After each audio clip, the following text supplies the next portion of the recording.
Welcome to FNGMAT's Ask Atul Jose series. I'm Atul Jose.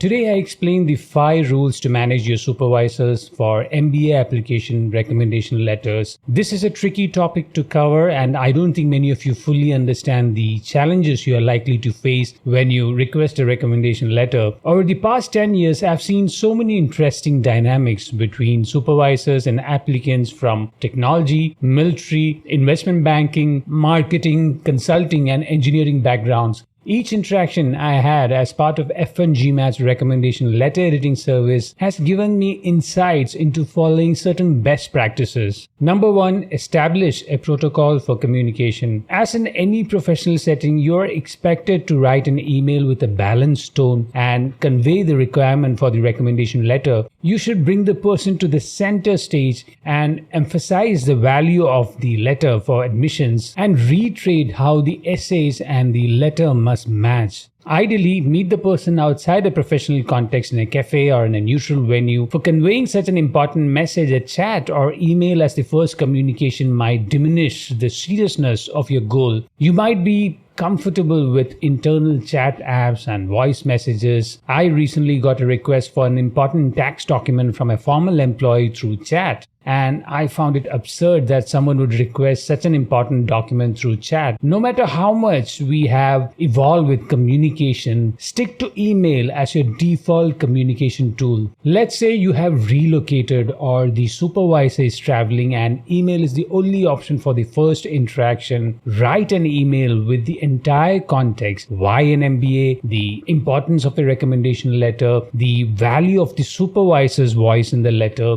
and the necessary documents that would help them write the letter. In our case, we share the guideline document. Make it very clear the expected deadline, the process, and whether they are open to consultants collaborating for the recommendation letters. Once an email is sent, you either get a favorable, not a favorable, or silence as a response. The silence could be a no, or the person is not comfortable continuing the communication through email, at least the initial communication, or they have some unresolved issues with you, or they might be too busy traveling or taking care of other priorities, especially if they are in a CXO role.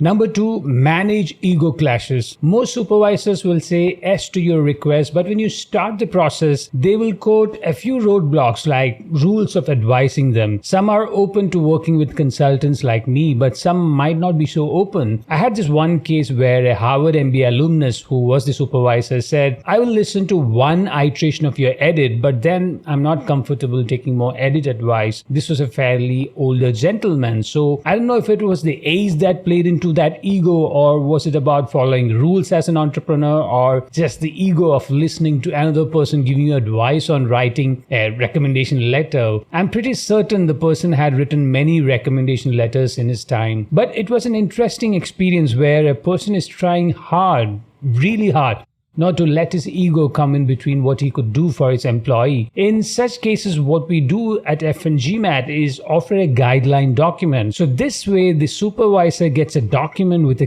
clear to-do list and traits that they need to highlight for each school. A few examples of the applicant's contribution to the project, to the team, and to the organizations are also highlighted in the document. So any supervisor who shows hesitancy to collaborate with consultants or with an external editor, the guideline document that we provide at FNGMAT is an ideal deliverable for the supervisor. Then there are those supervisors who are maybe just 2 to 3 years older than you. If they have an MBA and a realistic understanding of the value of the program, the ego for such supervisors come if they are from a tier 2 school and the schools you are targeting is an M7 school. Even within M7, there is a hierarchy. They know the exact value of their recommendation letter. It is to improve your odds for success at a rate much higher than what they are likely to achieve. This could lead to some friction, but if the supervisor is a balanced individual, you don't have to worry about the person turning hostile. The biggest challenge, however, is for those supervisors who have no master's or an MBA degree. They certainly know the career stagnation they are likely to face or are already facing it. For many, this ego from insecurity is unlikely to happen, but I've seen it happen quite a few times with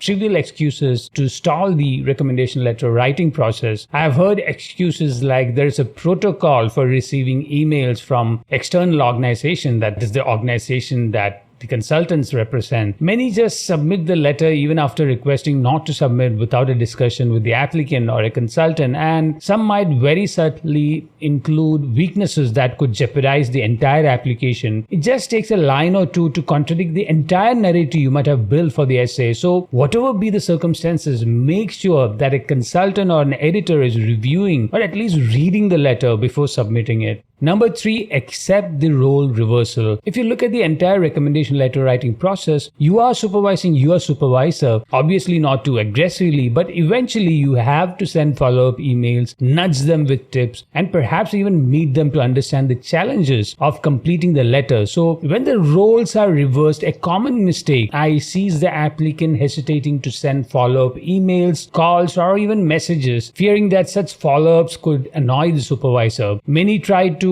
mimic the style of the supervisor. If the person had given you a lot of autonomy, you feel it's unfair to follow up. That is absolutely not the case. They are managing multiple tasks on a daily basis, and writing a recommendation letter is unlikely to be at the top of their agenda, no matter how great your dynamics are with the supervisor. Most supervisors will wait close to the deadline date before even writing the first draft. This means that the probability of an error or a weakness that jeopardizes your admission creeping into the letter is high. So a rule of thumb is to follow up and ensure that at least the first draft is completed 1 week before the deadline, and embrace the role reversal. But always maintain diplomacy when you communicate, show respect, reiterate the importance of the letter, and persistently follow up until you get the deliverables for a consultant to review, or you're certain that the points included in the guideline document that you prepare with the consultant are covered by the supervisor. Number 4, change supervisor only when required. There is no one rule for assessing whether to ask another supervisor for a recommendation letter. The organizational hierarchy, your roles and responsibilities, your history with the supervisor, and the leadership style and culture in your organization quite often determine this decision. In some organizations like the military or a startup, the officer or the founder might have made plans with a long-term perspective.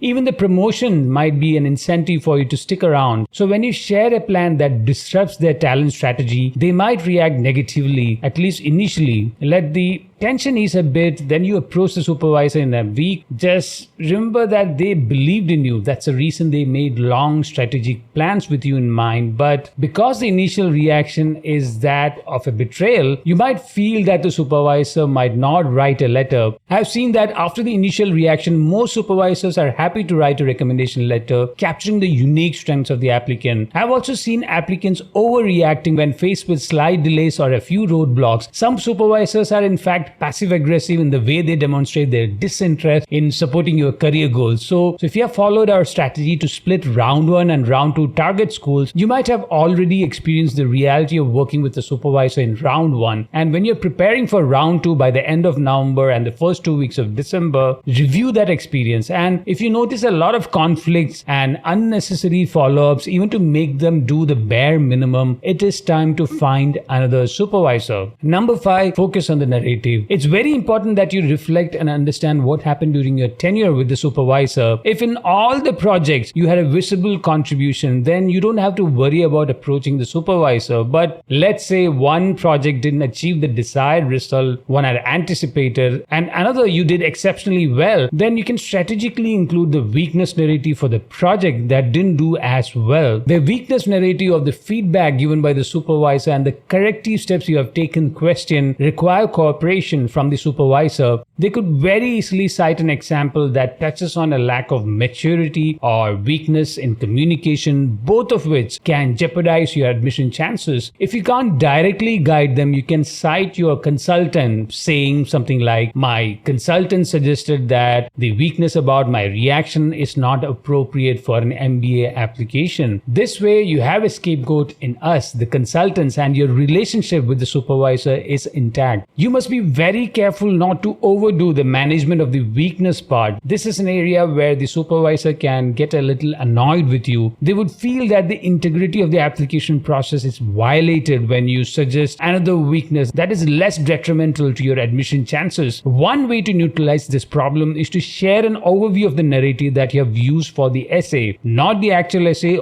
only the overview. This is to avoid supervisors from borrowing phrases from your actual essay. That's a recipe for rejection when you have essays and letters with similar phrasing. The supervisor cites an example where you overreacted to a setback or it affected your dynamics in the organization, then the entire narrative for the essay won't work. So you have to reiterate why such contradictions are harmful to your application. For the strengths part of the letter, offering a bird's eye view and balancing metrics with narrative is important for an authentic letter. Even if the metrics are not often mentioned in the letter, the narrative is extremely important. Make sure that they don't write the letter as an essay with a lot of storytelling. That's a first tell that the letter has been written by the applicant or they have supervised the entire process. Then there are some supervisors who will suggest that you write the letter and they would just edit it and sign it. Try to get the first draft, but if they don't agree, to be honest, you can't do much about it if that is the only person who's likely to write the letter. In such cases, taking assistance from someone else who can write in an authoritative voice is one way to go. Don't write your own letters. For help with managing the entire MBA application recommendation letters, subscribe to FNGMAT's One School MBA recommendation letter editing service